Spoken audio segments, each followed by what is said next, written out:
Hey, if you've been interested in attending one of those storm spotter classes, tomorrow night, it's your last bet. It's at Fort Smith, Sebastian County Emergency Operations Center.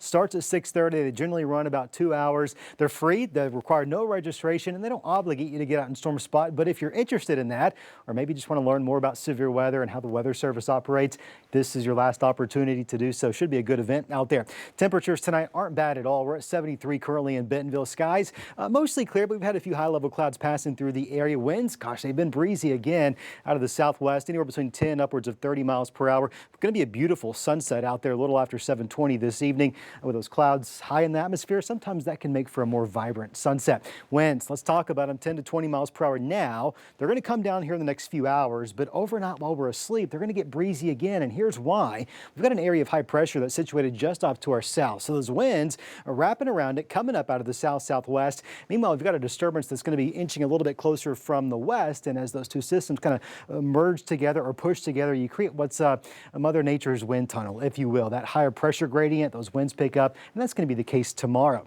Now, those southerly winds, while they're going to be breezy, they prevent us from getting too cold by tomorrow morning. Overnight lows dropping into the 50s area wide. Tomorrow afternoon, nice and warm, maybe even a little bit warmer than it was today. 82 in the River Valley, 78 your high in northwest Arkansas, but those gusts probably could reach up to about 40 miles per hour. That coupled with the low humidity, dry vegetation, we're going to have to watch for some more of those fires out there again tomorrow.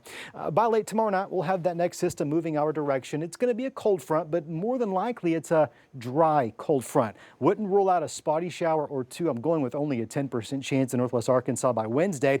Better odds for a few showers, probably just off to the east and central and northeast Arkansas. As that low swings away, maybe it wraps around a couple of sprinkles Wednesday evening, and I wouldn't rule out a snow flurry or two, as those temperatures are going to be dropping pretty steadily throughout the day on Wednesday. 63 the high temperature on Wednesday. We're probably going to hit that somewhat early in the day with afternoon temperatures when you would typically see that high. This is something your app's not going to tell you. Probably going to be notably lower in the 50s out there. Sunshine on Thursday, which is the first official day of spring equinox. We're waking up near freezing that morning. If you planted, well, number one, why'd you do it so early? We told you not to do it. I know the warm weather tricked you. I know. You might want to cover up some of those sensitive plants if they're outside already. We do warm back up by Friday. Slight chance of a stray shower Friday. Saturday's good and sunny for the most part. It's Sunday that we're going to watch for another round of rain, much needed rainfall, and maybe some storms. Looks like the better chances of some storms could be in the River Valley. Storm Prediction Center has outlined a risk area already for Sunday.